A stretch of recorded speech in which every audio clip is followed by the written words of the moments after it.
Hello. On behalf of the Saskatoon Industry Education Council, I welcome you to our Spotlight on the Arts Career Pathways panel.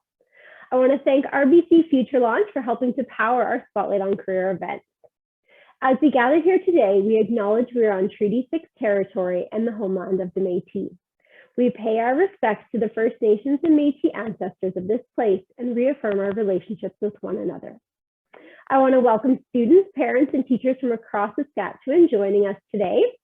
As a registered nonprofit organization, the SIEC works in partnership with 3 school divisions and the Saskatoon Tribal Council, community-based organizations, government agencies, and employers to help nurture the workforce of tomorrow. Last year, we worked with over 30,000 youth, over 3,300 business and post-secondary representatives, and more than 450 educators and career practitioners. At the SIEC, we host over 40 events and programs every year, including our Spotlight on Careers, which is a series of targeted events that provide students with experiential learning opportunities. Our Skills Boot Camps, which provide students with hands-on experiences in various careers. Connected, our Women Mentorship Program, connecting females in grades 10 through 12 with mentors from a wide variety of sectors in Saskatoon. And our Summer Youth Internship Program, which is a 6-week paid internship where students gain work experience in construction, manufacturing, automotive, and culinary industries, and students can earn competitive wages and high school credits throughout the summer. So if you want to learn more about the SIEC, follow us on our socials and check out our website. And I want to encourage everyone watching today to utilize the Q&A function and enter any questions you may have for any of the panelists in there. If you do have questions for the panelists, they'll either be answered throughout the event or else we will have time set aside at the end to answer any questions you may have. So we are going to get started with our panelists. So Belinda Harrow was born in 1971 in Christchurch, New Zealand, but came to Saskatchewan with her family at the age of 3. She received a Bachelor of Arts in English from the University of Saskatchewan in Saskatoon in 1993, a Bachelor of Fine Arts from NSCAD University, and a Master's of Fine Arts from Canterbury University in Christchurch, New England in 2005. Harrow worked as an education curator at the Andersen Art Gallery in Timaru, New Zealand. She returned to Canada, where she was the artist in residence for the University of Saskatchewan Extension in Bruno, Saskatchewan. She has taught at the Design and Art College of New Zealand and has served as guest lecturer at, I should have asked how to say this word, Tsinghua University School of Art and Design, and at the National Institute of Design, and was an instructor at Kwalin First Nation in partnership with Yukon College. Harrow returned to Saskatchewan in 2012 to work as consultant for the permanent collection at SaskArt. As an artist, Harrow works in a variety of mediums, including painting, installations, sculptures, printmaking, drawing, and fabric. Her work has been exhibited in group and solo exhibitions in Canada, New Zealand, the UK, China, and Thailand. Recently, her work has been the subject of solo shows in Whitehorse and Dawson City, Yukon, Regina, Moose Jaw, and Estevan. Her work is part of the Yukon government's permanent collection. She has received numerous awards and grants, and in 2000, Harrow represented Canada as the Royal Overseas Travel Scholarship recipient. Harrow has completed artist residencies in Scotland as well as Canada, including Whitehorse, Inuvik, Northwest Territories. Belinda Harrow lives and works in Regina, Saskatchewan, and is represented by Slate Gallery. So that is quite the resume you have, Belinda. So thank you for joining us today, and we look forward to learning more about your story. Thanks so much. I'm going to share my screen so that I can show some pictures, hopefully. Thanks so much for inviting me to talk today. Can you see my screens okay? I'm assuming everything looks good. I'm really happy to be here on Treaty 4 talking to you today. And I'm going to talk to you a little bit about some of the jobs I've had. You can hear I've had a wide variety of jobs, but also a little bit about my art practice. So let me see if I can get this to progress. It is not moving forward. Let's see. Oh, there we go. Okay. So, like I said, I grew up in a small town in Saskatchewan. I was born in New Zealand, and my town had less than 500 people. And then we moved to Saskatoon for grade 12, and I had a really great, even though I had loved making art and doing art and drawing and painting when I was young, I had a great English teacher in grade 12. And so I decided to do a Bachelor of Arts in English at U of S first. I was a few years into that degree, and I thought, oh, I kind of wish I'd done fine arts. But I decided instead I'd finish that English degree, and I thought it would be helpful, and I was interested in what I was learning. And when I'd finished that, I decided to take a year off and go overseas and visit lots of family that I still have in New Zealand and go to Australia. But I did want to do that fine arts degree. So I returned, when I came back to Canada, I applied and attended the Nova Scotia College of Art and Design in Halifax. I was able to transfer lots of my credits over from my U of S degree. So I was able to do it in 2 years, and that was a really good experience for me. And you'll see through the jobs I've had that it actually paid off really well to have both an English degree and a fine arts degree. They've both been helpful for my jobs that I've gotten over the years. And so early on, after I finished that degree, I had some student loan debt, so I decided to go to Korea and do some teaching. It was very popular at that time. And then from there, I moved straight to New Zealand and got my very first job that used what I think, my skills I'd learned when I was at university.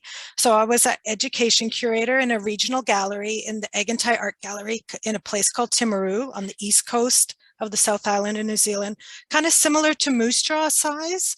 And I did a lot of the programming for school tours. So if a school came to the gallery, I had programs and workshops, talked about the art, and then I also curated some of the exhibitions. So that was a really great first job. And I think it helped that I was maybe from Canada. I was kind of unique a little bit. And then when I was there, I applied for this residency and got it, which was a really exciting scholarship to win from the Royal Overseas League. It included a 6-week residency in Scotland in a castle you can see here, and the studio beside it. And then the following year, they flew myself and 4 other Commonwealth winners to London, where we had an exhibition. So 2 trips to the UK that were all paid for. So that was a really great experience. And at that time, I was working part-time at the Mendel Art Gallery in Saskatoon. So that's now the Ramey Art Gallery. Before that, it was known as the Mendel. And from that job, I went and got artists in residence. SaskArts still funds these artists in residence programs. They're like full programs where the artist gets to be in a community. I made art half the time, and then I was working with the community for half the time in Bruno, and I was living in that former convent, which was 60,000 square feet. Lots of time I was there all by myself, and was a little bit sometimes daunting, but I had plenty of space. You can see my studio in the picture below. And then on the right, there's a picture of an exhibition that I had at the Mendel. During that time, I did a mentorship program with CARFAC, which is the Professional Artists organization. And they do great mentorship programs. They've done them for years. So I worked with a senior artist, and she helped me stay focused while I was working in Bruno and not feeling isolated. And I got to know lots of other artists. The paintings are from kind of the Bruno history book. And I was interested in creating images of past and present at that time.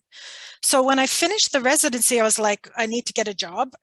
Before I thought, maybe before I go looking for another job, it's a good time for me to think about doing a master's degree. It being 8 years since I did my undergraduate degree, and I applied and got in. It was actually the University of Canterbury in Christchurch, New Zealand. So I did a master's in fine arts, and I focused in sculpture using soft materials. And at the end of that master's program, I applied and got a job at the Design and Art College of New Zealand in Christchurch, where I worked for 3.5 years teaching with them. You can see the building on the right. Unfortunately, the building isn't standing anymore because it was damaged during the big earthquake, which happened after I left. One of the best perks of being a teacher, a visual arts teacher at that college, I taught sculpture and fiber arts and drawing and painting, was that I got to go represent the college with a couple of their partnering universities overseas. So in 2007, I went to Beijing and taught some workshops at Tsinghua University, which was really great. You can see I got to go on the Great Wall of China on the weekend when I wasn't working, which was pretty exciting. And I also taught at the National Institute of Design in Ahmedabad, India. It's in sort of the Northwest. It was a really great experience. And there you can see the Taj Mahal, which I was able to stay 5 weeks in India and tour through Rajasthan, tack that onto my work. So these trips were pretty great trips because I never had to pay for any of the flights or anything. It was all part of the job. So yeah, it was really great doing all this traveling at that time. So I decided to return to Canada in 2009. I was kind of missing being close to my family. So I came back to Saskatchewan, was looking for work, kind of missed out on a couple jobs. And so I thought, I'm going to apply for a retreat in the Yukon. My artwork is really starting to be about animals and wild animals. So I thought this would be great. I'll go up and do this retreat. And I got accepted. I took that picture on the top right of the grizzly bear. It was exciting, but also kind of scary to have those kind of animals right on your doorstep. You can see the big cabin. That was the place I was staying on my own for 3 months. And then from there, I applied for a few jobs. I went up to Dawson City, did a short residency there. And then I got lucky and got a teaching job with Kwanlin Dun First Nation and Yukon College. It was a partnership. And I didn't teach art. I taught actually employment skills and English. So there's that English degree making itself useful for me. And I really loved it in the Yukon. Actually, it was a really great experience for me. I got to work with Indigenous self-government, which was terrific. And I got to go to a few conferences in the North, travel around the Yukon. And there was a conference in Yellowknife. And I attended the Great Northern Arts Festival in Inuvik, which was pretty exciting, hoping to get back and drive that all the way up to Tuktoyaktuk. It's on my to-do list. So in 2012, I returned to Saskatchewan for this job I'm in now, working with the collection. It's a little different. I'm not teaching, but my focus is really on getting the art in the public eye. And working with loan and rental programs. So I get to work with the artwork itself, work with the public, which I really enjoy. And yeah, and then continue to make art myself. I've had exhibitions here in Regina. I just had one in Moose Jaw, and I have a show up right now in the Estevan Art Gallery. And there's a still shot in the top right there from Estevan made a couple YouTube videos of me in my studio. So if you put my name into YouTube, you can watch those. They're quite short little videos. So yeah, thanks so much. And I will stop sharing. Thank you so much, Belinda, for joining us today and sharing your career journey with us. I was just making some notes as you spoke, and it's amazing the places you got to see and the cultures you got to experience through the work that you did. So that it really is fascinating. Yeah. It's very, very inspiring for students who are looking for a really creative outlet that can really foster their passions while being a career at the same time. So that's really Yeah, great. I think the thing with the arts is you're not necessarily, it's not a prescribed job. Like if you study dentistry, you become a dentist. Yeah. So that can be seen as a negative, but also a positive. Look at all the variety of things you can do. It's sort of a lot of different opportunities. Yeah. And I also loved how you shared that the education you received initially may not have been what you needed in the arts world, but it did help you later on. So we always try to teach students as well that there's no wasted education. It's all part of your learning process and part of your career growth. And so that was really great to hear as well. So thank you so much for joining us today. All right, so we are going to move on to our second panelist. Brittany Mcfarlane got her start in the nonprofit arts industry, working as the front of house manager for the Globe Theatre.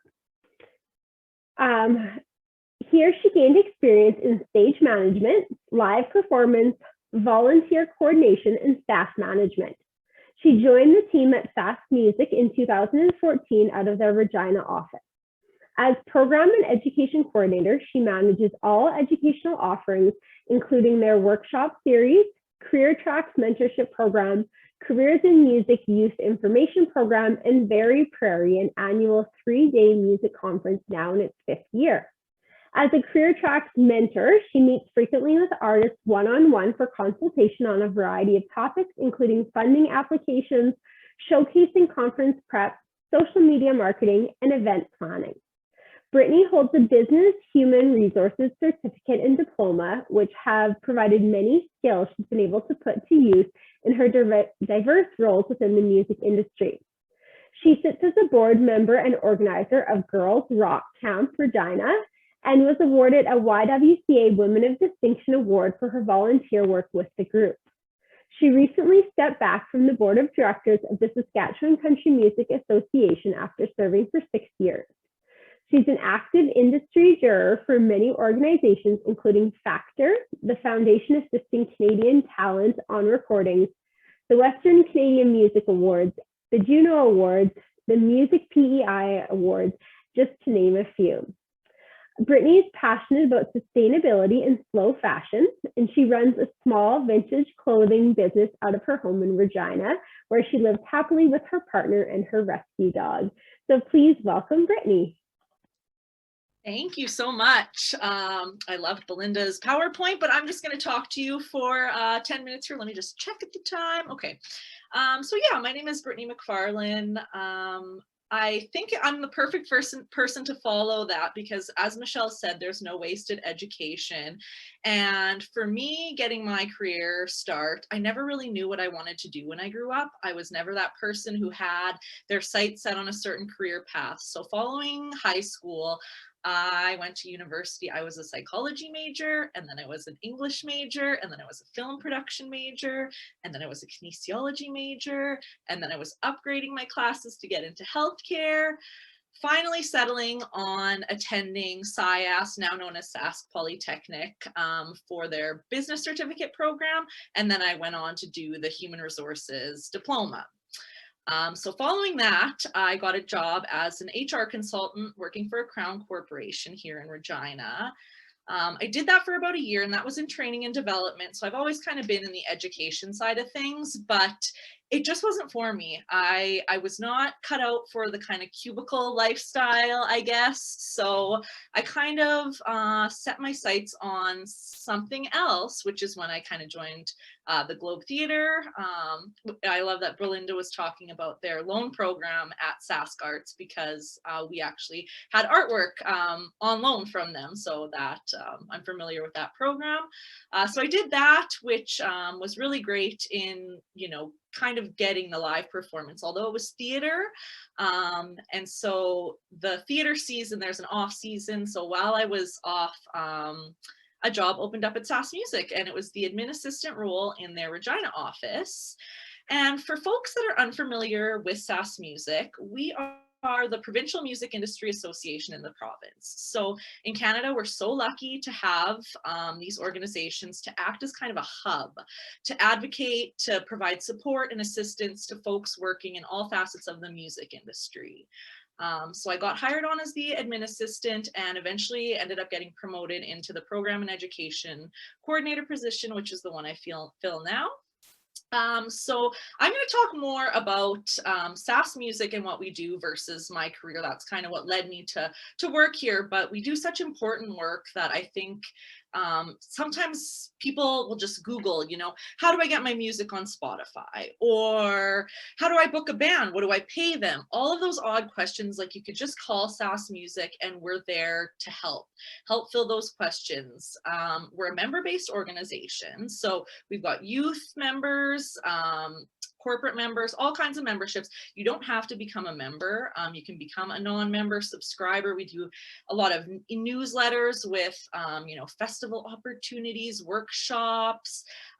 If you follow us on social media, we do a lot of artists featured singles, featured videos, featured albums, kind of just building up that community of folks within this province. I love that Geoff and Ryan are both on this panel with me. My work has led me to work with them in different capacities. Geoff, through our export program, we've got to travel to some really cool places together so that he can perform and me as SaskMusic can provide support to him on ground where I can, you know, help him meet people, help book those one-on-ones and meetings and stuff, and kind of act as someone on the ground to help promote those Saskatchewan artists that are playing there. Live performance is slowly getting back, which is awesome to see because the music industry was hit hard with the loss of the touring industry with the pandemic. So we just had a bunch of bands play New Colossus Festival in New York. So it's nice to see that folks are, you know, getting back to it. Things are getting a little bit back to normal. So we've got an awesome export program. We take part in a ton of events like South by Southwest, Folk Alliance International, Breakout West, Canadian Music Week, North by Northeast. And then if you're kind of at that level where you can perform internationally, you've kind of garnered your following within Canada. We've got Reeperbahn and you know, all of these other awesome festivals where we have built a presence and we have a network and we can help you. If you're ready to play those festivals, we are here to provide that support. So that's kind of our export program, which my coworker Kaylin Klypak runs. He's awesome. If you ever have questions about visas, do I need a visa to play overseas? Just give him a call. He can walk you through the whole process. And yeah, if you ever have questions about applying for those festivals, how to get involved with our export program. We do also work with NK Music out of the UK. They're kind of our export consultants. So we do have folks on the ground already, you know, working those markets for us, you know, finding opportunities that are good for Saskatchewan artists. So it's a great program. It's awesome to see the things that folks have accomplished through it. I'm sure Geoff will tell you a bit about the experiences he's had. He's had some really cool ones. So then there's our education program, which is the one that I run. Me appearing here today is part of our Careers in Music Youth Education Program. So what that is, it's all about providing support and education to folks looking to maybe continue music outside of school. A lot of questions we get asked are, how do I keep doing music when I no longer have band? Like, how do I find someone to jam with? How do I get my music on the internet? I like making beats. How can I make that sustainable? How can I get involved in sound recording? Are there schools? Like all of those questions. We have an awesome page on our website, saskmusic.org, that outlines all these different educational institutions within the country that offer different schooling. We highlight different career paths within the music industry. So even non-traditional ones, like I'm not a musician, but I've always kind of been working behind the scenes in music, whether it's at merch booths or what have you. So maybe you want to become a publicist or a graphic designer for albums, or you want to get into like there's the possibilities are endless. Entertainment lawyer, like music doesn't necessarily just have to be music. The music industry is wide. There are a ton of job opportunities. So we kind of have a list going of different things that maybe you didn't think of, you didn't know that was part of the music industry. So that's a great resource for students to check out. After I'm done talking here, I'll pop my email address in the chat box because as Michelle kind of said with my bio, I do a lot of one-on-one consultation with artists, and I just provide help. You know, we have a lot of funders in this province, which is amazing. Sask Arts, Creative Saskatchewan, Factor. If you were in the States, you wouldn't have access to that funding support for your music. You know, there's funding available to create albums, to go on tour, to market your project. So I do a lot of one-on-one consultation and help folks access that funding, but really I'm here to answer any questions. If you have anything you would like to know more about, just send me an email, and if I can't answer it for you, I can send you to the right person and get you some links. So yeah, that's kind of our Careers in Music program. Career Tracks, that's our mentorship program. So we're working with over 30 people across Canada working in different areas of the music industry. And through SaskMusic, you can access one-on-one consultations with these people. So we've got all kinds of people. If you're working, say, towards the release of a single and you want to meet with a graphic designer to talk about your branding, and then you want to meet with a stylist to talk about the photo shoot, and you want to meet with someone to be like, well, how do I roll this out? How do I get an exclusive premiere? How do I build hype? You know, there's tons of people willing to help. Geoff Smith, again, going back to Geoff, he's one of our Career Tracks mentors. He's provided so much awesome support to folks working in the music industry. So check out that program. It's really great. That's our Career Tracks program on saskmusic.org. Our workshop series that goes throughout the year. We offer just music education on things going on, you know, sync opportunities. How do I get my music placed on TV or in film? We've got a session coming up on April 11th, which is mentors from our Career Tracks mentorship program, kind of an Ask Me Anything session. If you have those random questions, like I kind of mentioned before, rather than Googling them, bring them to this session. It's free for all to attend. You can learn more about the mentors working with us. So yeah, we're always doing workshops throughout the year. They're always posted on our social media, our website. We have an e-release that goes out every 2 weeks. That information is usually included. Berry Prairie is our annual 3-day music conference. It's in part, it goes along with our Saskatchewan Music Awards, which will now be in their 5th year. Again, all about celebrating, promoting, building up the music industry in the province. We're involved in conversations at a national level on, you know, getting those streaming royalties bumped up, wondering how NFTs are impacting the music industry, or TikTok, how TikTok is changing the game for music discovery. So, you know, we're always involved in what's going on in the music industry at a national level. We're involved in those conversations. So I know I'm kind of getting to the end of my time here, but yes, SaskMusic, all about supporting, promoting, building up, providing those resources to the music industry in the province. I will put my email address in the chat now. I know I kind of just, that's a lot of information to take in here, but please visit our website, take a look, check us out on social media, set up a new member consult if you want to know more. And yeah, thanks to Michelle and everyone for joining us today and the invite. This has been awesome. Thank you so much, Brittany. The information you provided was fantastic. There was a lot of it, but it was great. I think so. I know, like, the arts is something that, like Belinda said, it's usually not a clear path to how you become an artist, how you become a musician. Everyone's path is different. But I think the information that you provided and the resources that your organization provides for people is fantastic. And I think that this can be really useful information for both students and teachers who are helping their students navigate a path in that direction. So thank you so much. It was great information. And yes, please, everyone, do take Brittany up on her offer, visit their website, take advantage of these opportunities that are available for you in our province. And so She had mentioned the name Geoff Smith a few times. So up next, we have Geoff. He's a Saskatchewan-based independent folk American musician performing as Gunnar and Smith. Over the last 10 years, he's performed across Canada, the US, Europe, and Asia. Gunnar and Smith is set to release their third full-length album in 2022.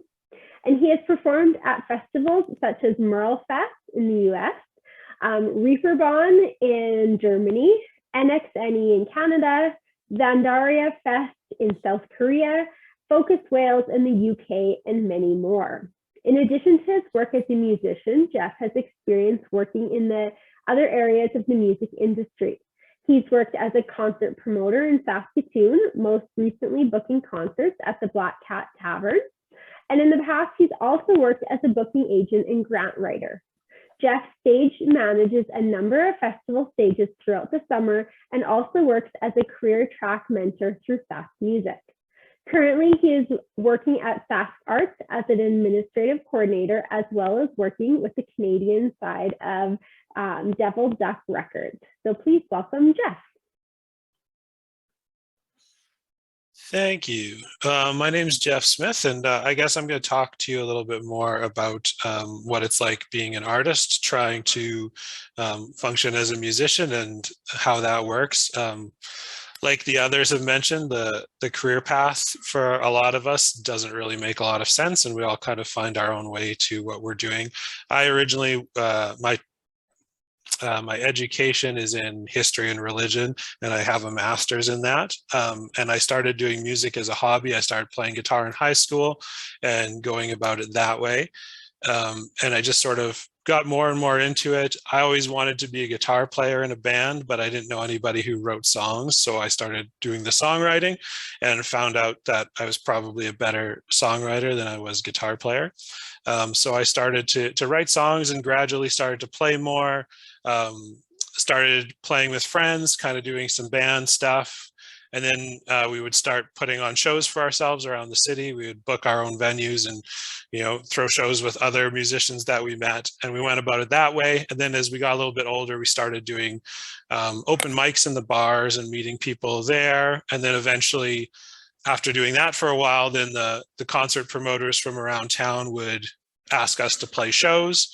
So we started playing concerts locally and meeting touring musicians. And then after meeting touring musicians for a while, then we wanted to go out on the road and do touring ourselves. So then we'd go to places and we'd meet people. And it was just kind of a slow build until I kind of realized that I wanted my life to kind of focus more around that. I think as an artist, you kind of have to think about what part of it brings you life and makes you excited. And for me, that's live performance. I love being on stage. I love playing for people. I love being on the road and meeting people. And that's my favorite thing to do. And slowly it just became more of a part of my life. So I guess what I do primarily as a musician is I write my songs and then I work with a band and a recording engineer and a producer, and we record it and then we release it. Some people release through record labels, some people don't. I started out doing it on my own and self-releasing. As time went on, eventually I found a record label, and now I work with them and I partner with them and we release together. And then after releasing a record, we'll promote it and then tour it. So depending on each record, I try to get to new places and tour new places, trying to build a fan base and get more opportunities that way, pushing my music to radio and doing videos and different things like that. There's a lot of different ways to kind of get your music out there, and everything's a little different for everybody, but that's kind of been my approach there.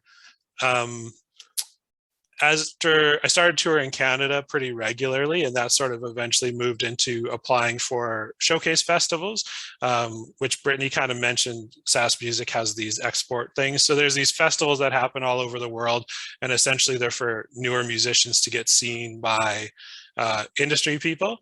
And so I started playing those, started doing those in the US, across Canada, doing some in Korea and Sweden and a few other places.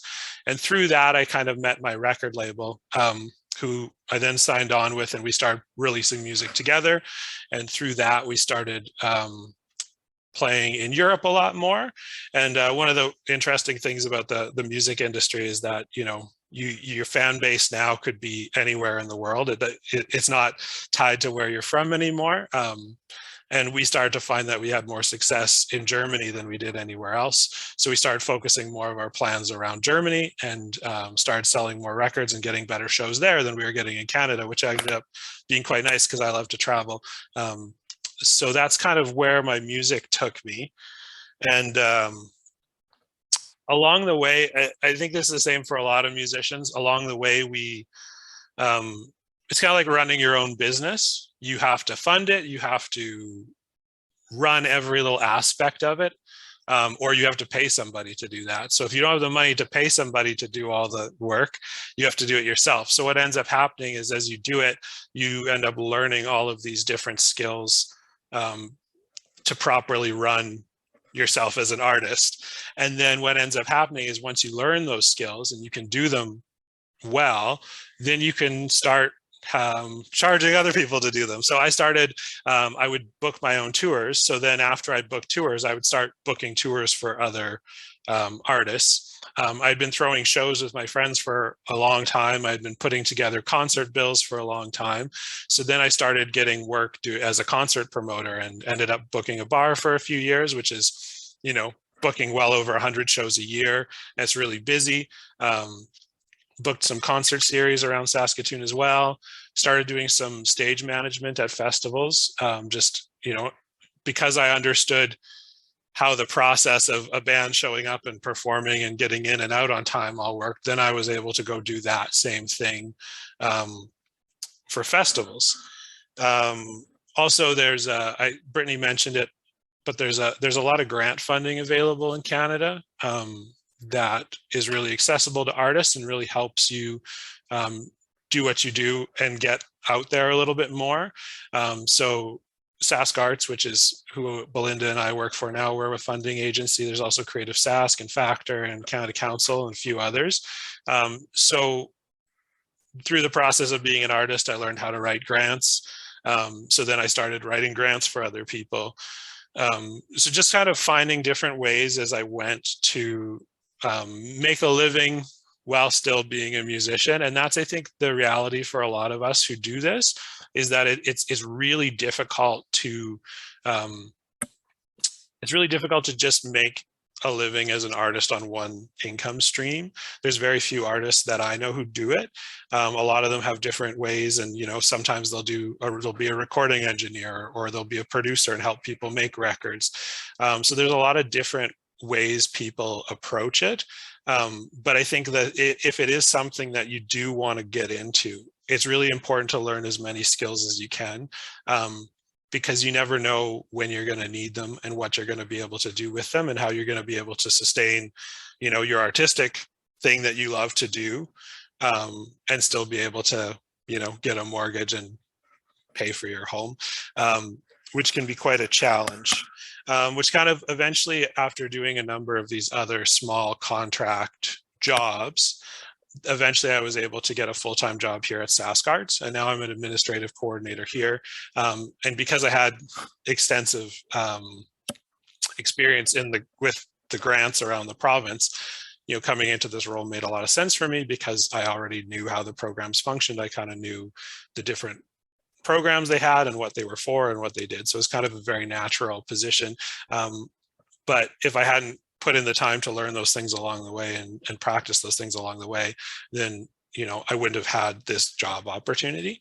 So I think that's something that if you're ever looking to get into being a practicing artist, that you have to think about is, you know, what other things can you do that you're going to also enjoy doing that are going to help you as an artist, but might not be just doing your art. And so I think that's kind of the biggest thing.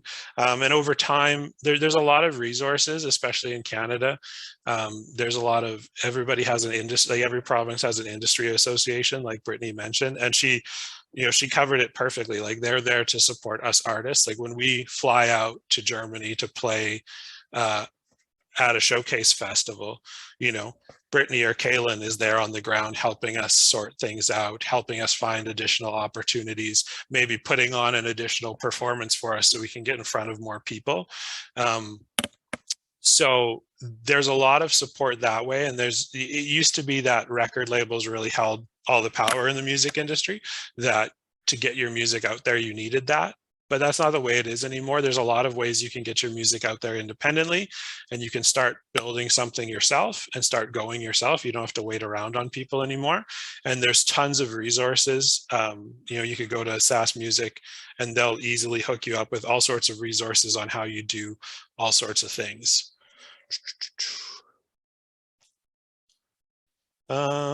Should I maybe answer a couple questions?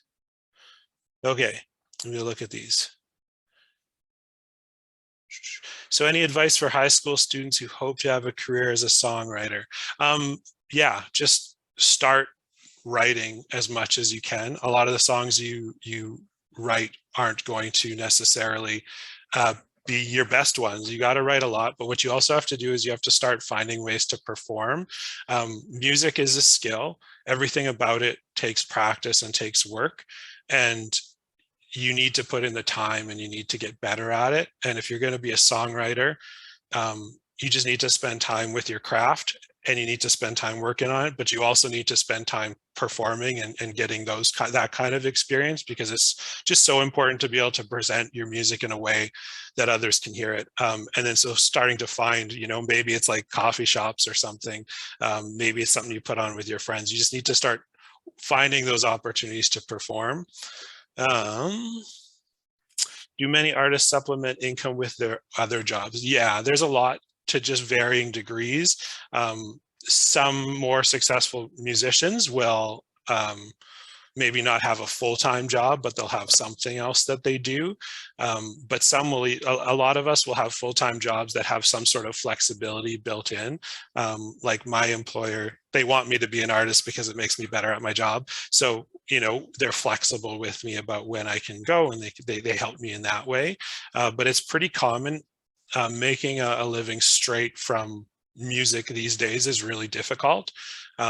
There's different ways of making money, and that's a whole other thing to get into, but I would say that the majority do. Want to start touring and getting my music out there, what do I do? You know, for someone who's still in high school, you got to kind of start finding performance opportunities. It's tough because as you get older, there's always the bars that are always looking for artists. There's open mics and things like that. But when you're younger, you have to kind of, and this is what a lot of my friends and I would do, is you would find a space and we would rent it and we would put on our own show, and we would go about it that way. And then we would start, what happens with touring a lot of the time is, you know, people are coming through trying to play in your city, and you help them play in your city, and then they help you play in their city. So a lot of, I mean, the music industry is all about the relationships you build. And if you can help somebody else out, they're very likely to help you out. So if you want to start playing outside of the city, you got to start making connections outside of the city, and you got to start finding people that will help you. And the easiest way to do that is if you can get a few people out in your town, if you can throw your own show, invite a band from Edmonton, and then put the show on with them, and then have them bring you out there. And then you kind of slowly build it that way. Instead of trying to book big long tours, just do small stuff, get it rolling. The grants. So the next question is it hard to get approved for grants and funding? Is it quite competitive? Yes, it is. There's a lot of artists out there. The key I've found with it is that it's really important to start doing your music and start playing in front of people and start doing your touring and different things. Because what happens is a lot of people want the grant, and then they want the grant to go do a thing. If they don't get the grant, they don't do the thing, and then their career doesn't progress. But what happens is, as your career progresses and as you do more stuff, you're putting yourself in a position where you're more likely to get funded. A lot of funding agencies, like Sask Arts is a great example. We have consultants that it's their job to talk to you about the funding programs that are available here. And so a lot of people put in grants, but they don't talk to anybody first. So talking to people is really important. Understanding the program and how what you're doing fits the program will really help increase your chance of getting it. But then also getting feedback and learning why you didn't get it and trying to improve that the next time is really important. But it is quite a competitive field, but you'll find if you're doing all of the work, it will eventually put you in the best place to get that funding. And then it will lead to some more funding. But I think that's probably enough time for me. I think I covered all the questions there, Michelle. Yes, that was awesome. Thank you so much for sharing both your story and then answering those questions that the students had. So thank you again for joining us. I know you guys are all making me very jealous with your careers that have allowed you to travel the world. That's awesome. I also don't have an artistic bone in my body, so hearing all of your careers is so interesting to me because it's completely out of my realm. So thank you for being with us and sharing. And once again, if anyone has any other questions for Geoff, put them in the Q&A and we will address those a little bit later on. So we are going to move on to our final panelist. Ryan Andersen is a Canadian audio engineer, mixer, and sound designer working in music, film, and television production. Ryan began working in the music industry in 1999 as a studio assistant at Bryan Adams recording facility, the Warehouse Studio in downtown Vancouver. In 2001, Ryan began working as an engineer editor with a friend and producer, Joey Moy. They recorded Theory of a Dead Man's debut album with producer Chad Kroeger of Nickelback, which subsequently led to working on a number of other notable Canadian projects, including Default, Ian Thorley, Chad's song Hero for the Spider-Man soundtrack, and 2 Nickelback albums, The Long Road and All the Right Reasons. Ryan also worked alongside Seattle-based producer Rick Parashar of Pearl Jam, Temple of the Dog, and Blind Melon on albums for artists based out of Los Angeles.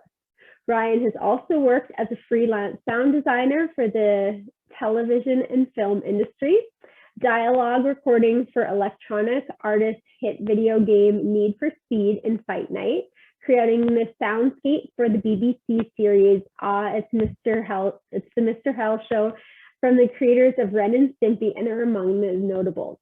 In 2011, Ryan was asked to be involved in the implementation of Saskatchewan's first audio engineering program at the new Arts and Technology School, the Recording Arts Institute of Saskatoon, or RAIS. There, he teaches everything from signal flow and electronics to digital editing, music production, synthesis, MIDI, surround mixing for film, and mastering. Ryan currently owns and operates Red Door Recording, a mixing room and small production facility in Saskatoon, and he continues to work with local and international artists and filmmakers in many areas of audio production. So once again, quite an extensive resume. Ryan, we can't wait to hear more about your story, so thank you for joining us. Thank you. Thanks, everybody. That was great. Yeah, I've had, a bit of a storied career, I guess, so far. It's sort of what you get when you get into audio engineering. Like I do teach an audio engineering course at this school that I'm here in right now. And what I tell students that come to this course is that you need to be able to, even though you might just be interested in music production, you need to be able to wear different hats and like Geoff said, try to get different revenue streams going. In all of that career that I've had, I think I've only had 2 jobs that were actually salaried. The rest of it was all contract work. So as an audio engineer, you need to be pretty self-motivated and able to sort of search out your own work. The work just doesn't come to you. You have to kind of want it. Maybe I'll just go back and sort of tell everybody where I started. All the way back to high school, I was right into music. I played trombone in high school in jazz bands and the concert band. I had a fantastic music teacher, Don Griffith, who runs the basement here in Saskatoon. He does the booking there. He was my music instructor, and he kind of inspired me to kind of continue in this music. industry. While I was at high school, my high school would put on like variety nights, like a talent show kind of thing. And I was always interested in the technical side of it, like the mixing console and the microphones and how things were connected. And I didn't know anything, you know, back then, like using this equipment, but I knew I wanted to learn more about it. So when I was 18 and I graduated high school, I moved out to Vancouver. There was no audio school here or engineering course here in Saskatchewan at the time. So I went to BC, and it was a school called the Center for Digital Imaging and Sound at the time. I think it's now the Art Institute. It got bought out. But I learned, I took a 1.5 year long course there, and learned all kinds of stuff about audio engineering. I had some fantastic instructors.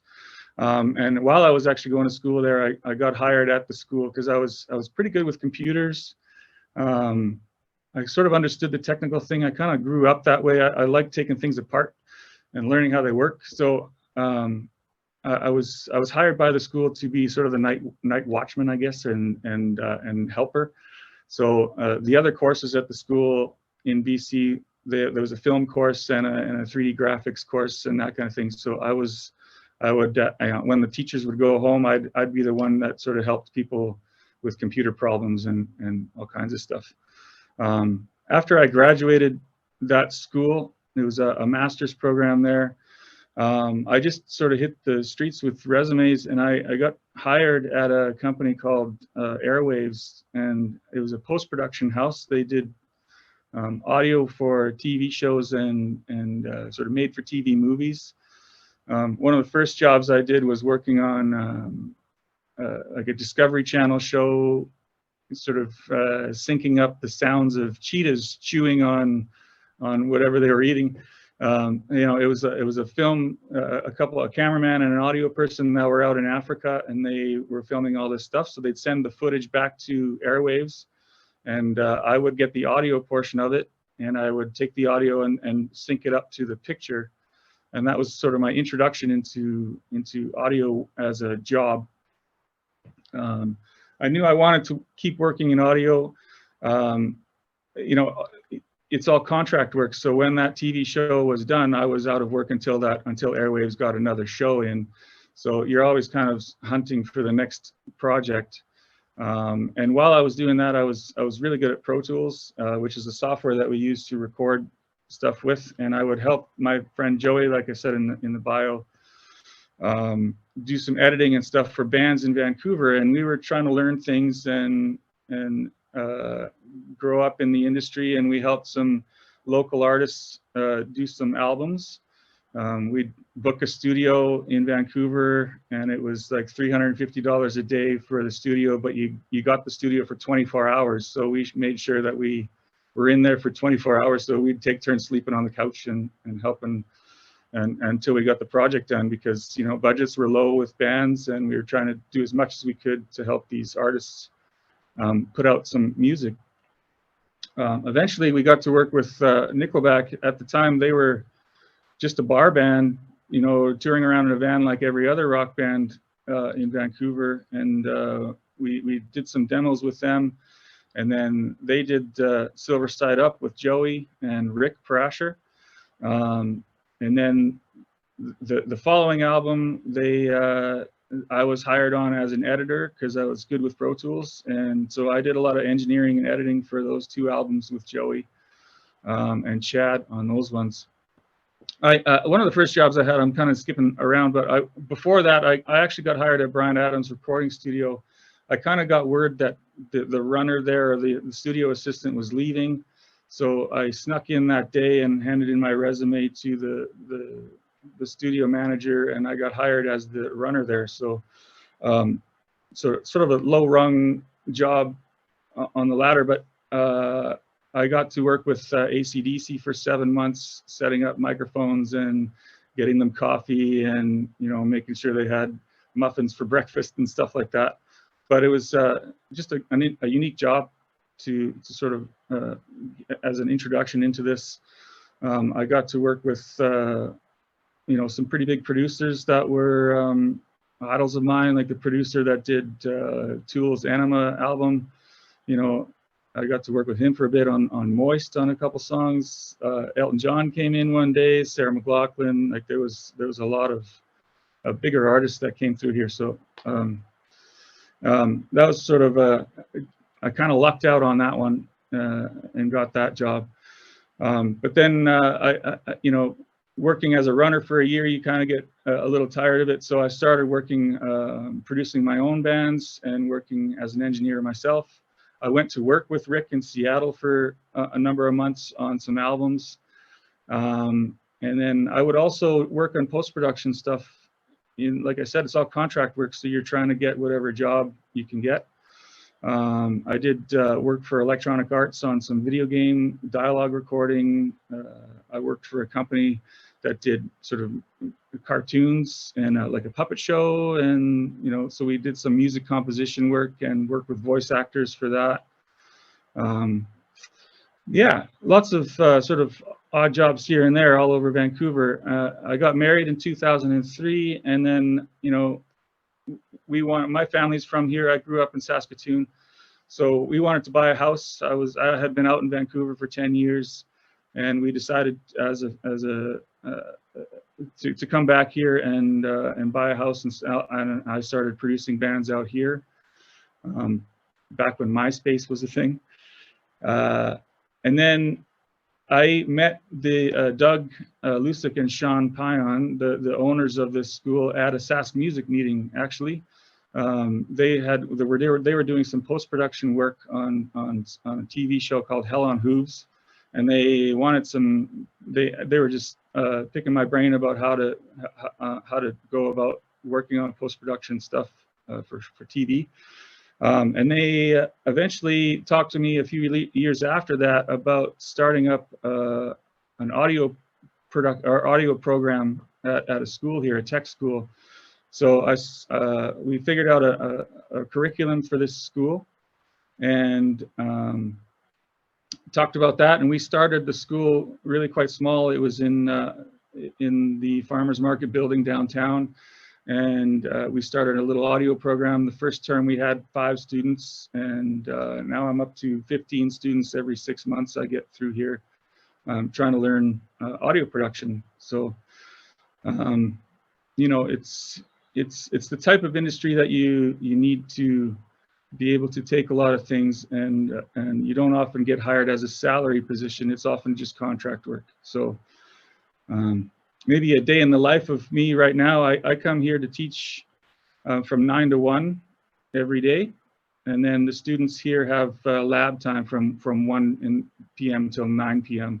So when I'm done teaching at 1, I go home, and I still work with artists at my home studio.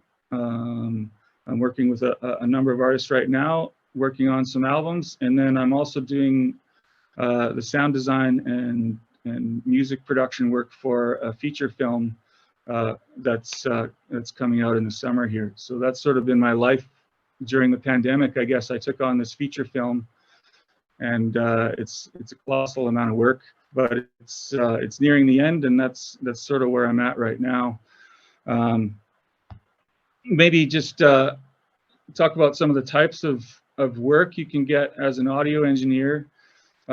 We at the school here, we have Jamie Peaver coming in to teach live sound. So that would be, you know, mixing a band when they're on stage at a concert or in a club. That's a whole different ball game than music production in a recording studio. There's a lot more other technical things involved with that. So, you know, that's something a lot of our audio students get work doing after. There's obviously lots of work in TV and film as a location, you know, sound recordist. So, you know, one of the guys holding a boom on set, boom mic, and miking up actors and lav mics and capturing that. We have had a lot of students come out of the school and get jobs doing that. There's radio production work, working on advertisements, you know, all kinds of things in this industry. There's AV work, audiovisual work for conferences. But the thing that sort of transfers through all of those jobs is the technical side of it. And I guess that's what I like the most about this industry is the technical side. I call myself an audio engineer. Music producer is a term as well. I find I'm much better at the technical side than the production side, the musical side. So I'm getting better at it, but I enjoy the technical side. I enjoy the physics of it, the electronics, how the equipment works, how sound works. And that's the stuff that really fascinates me with this industry, and it's always kind of growing. The technology that we have that's coming out these days with some of the equipment that we're using is pretty advanced. There's some AI stuff. We're getting into immersive audio with virtual reality video games and sound that shifts with your head. This is the stuff that kind of fascinates me. So yeah. Like I've kind of been saying, it's a lot of contract work. So and networking is important, and this is where SaskMusic comes in huge for this industry. They put on all kinds of events that introduce you to other people. These award shows are great for that. Some of the first jobs that I got into this industry were because I went to school in BC and I knew all my classmates, and they all went different ways in the industry, and I just got work through them. It's the type of industry that you can't just sit at home and expect work to come to you. You have to want it and want to go get it. Hopefully things work out. It's sort of feast or famine. I've had some tough months throughout my career, and I've had some really good ones. So you take the good with the bad, and you just kind of keep working. I feel like I'm pretty lucky here in Saskatoon because I do have this teaching position that allows me some leeway with in the choices of the personal projects that I work on. I can pick and choose what I actually want to spend my time on these days, which is nice. I do enjoy teaching here. This is fantastic. Like I said, I love the technical side, so I love talking about it. If I could talk about it forever, and I love teaching it. So pretty much that's what we do here. I get a lot of students that are just interested in the music side, but hopefully throughout the course we can interest them in both the film and TV work and some video game work and other things, other aspects of audio. Other than just music. Here at the school, we have other courses as well. There's a film course that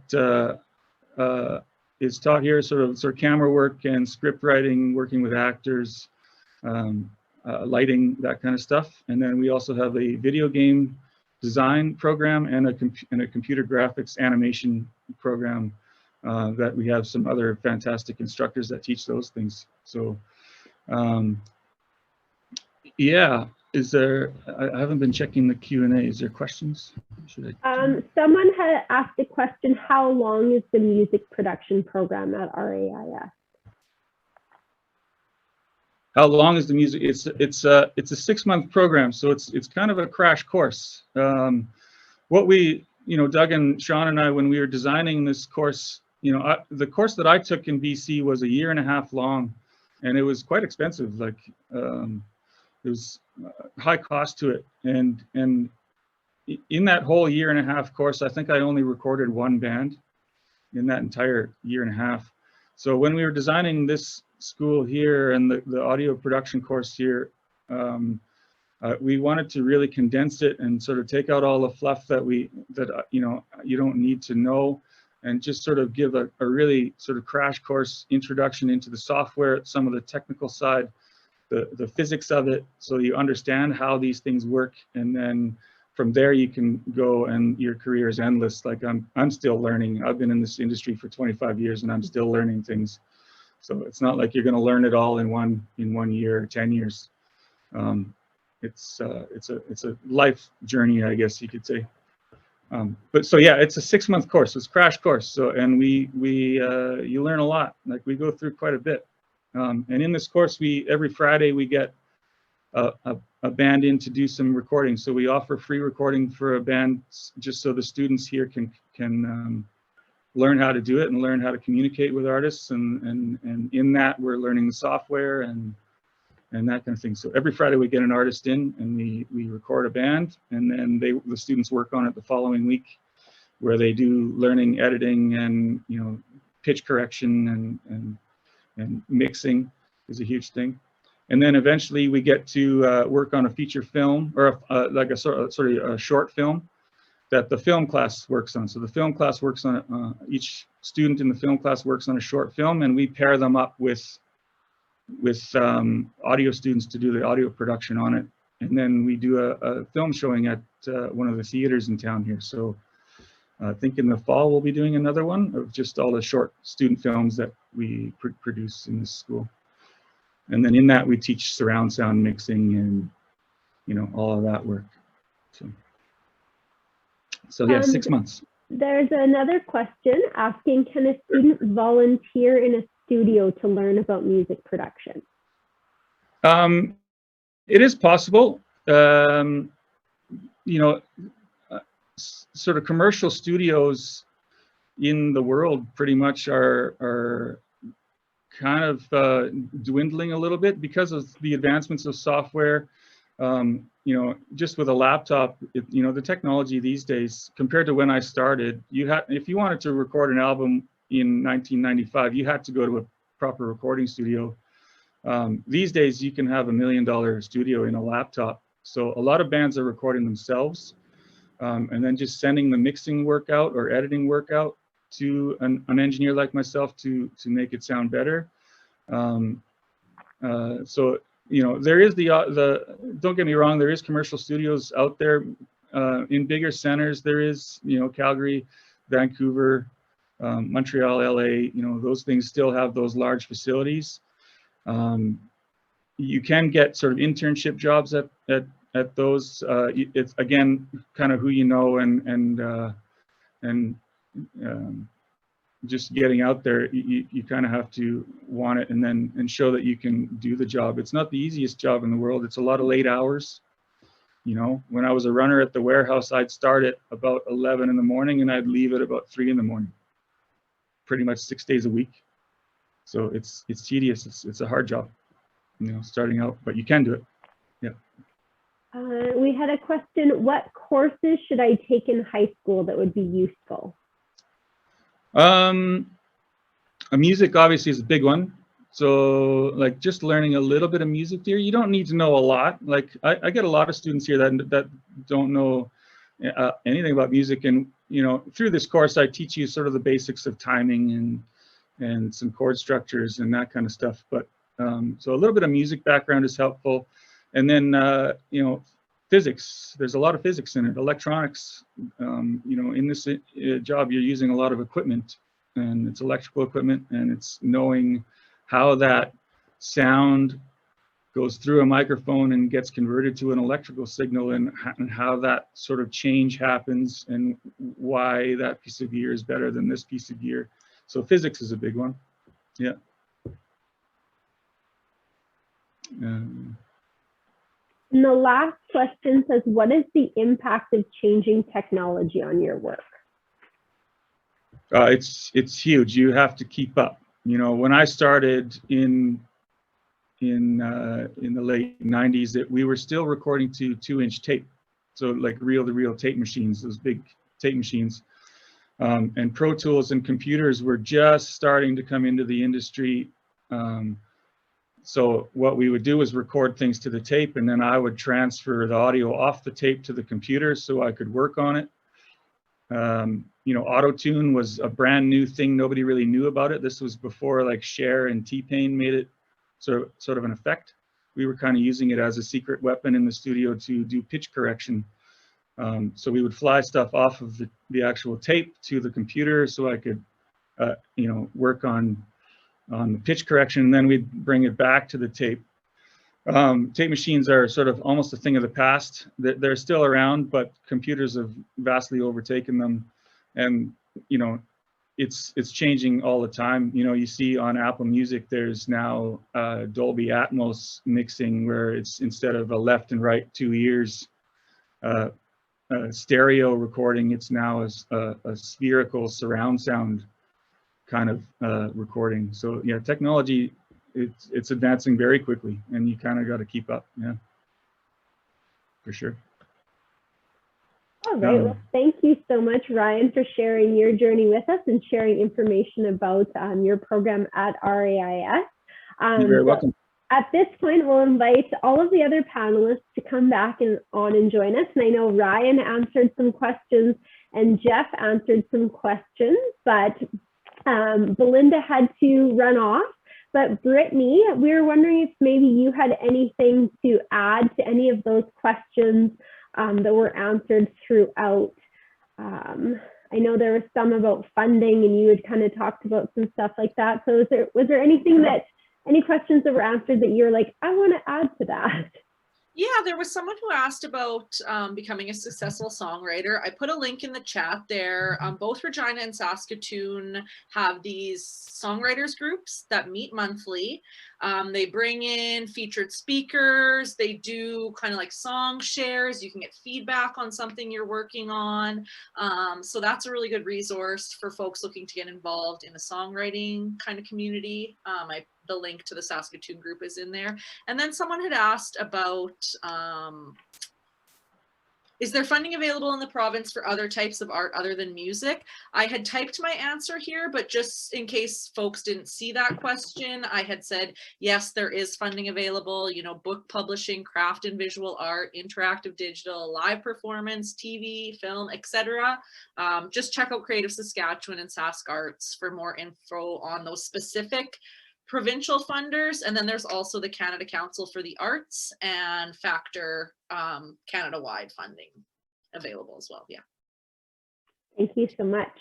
I know some classes are probably going to be ending quickly, so we don't want to lose anyone before we sign off. So just kind of one final opportunity. I know you guys all shared such great information, but any words of advice you want to share with students who are interested in a career in the arts?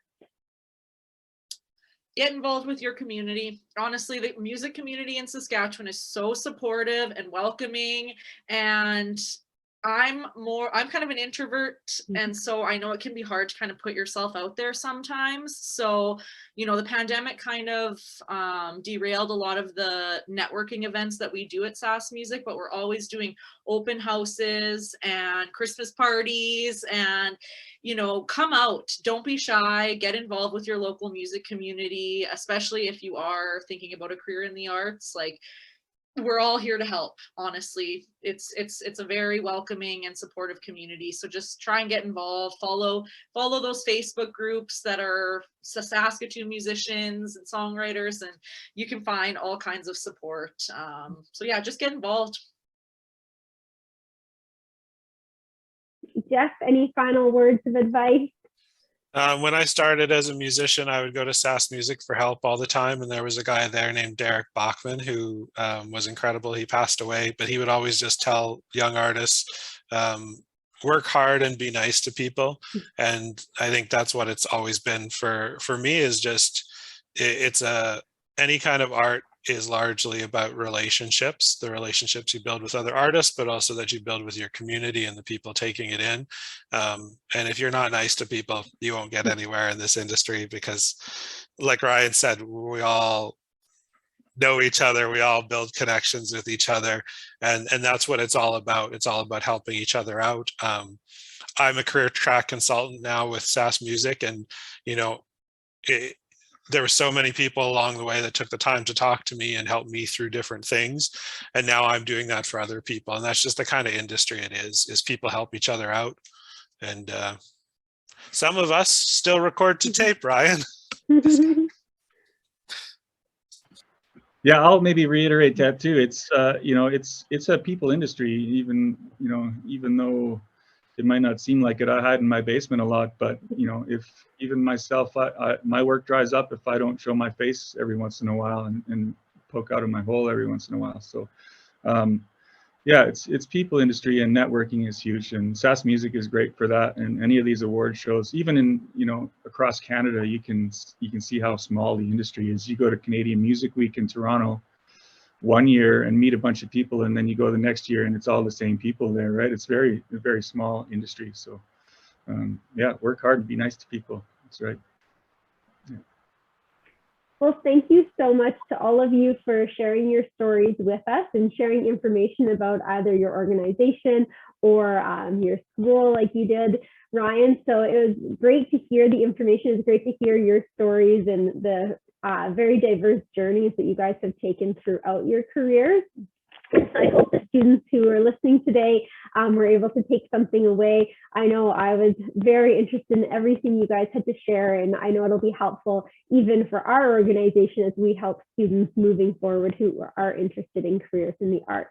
So thank you again for joining us. Before everyone does log off for the day, I just want to do some final thank yous. So thank you to our panelists and their organizations for letting them be part of our event today.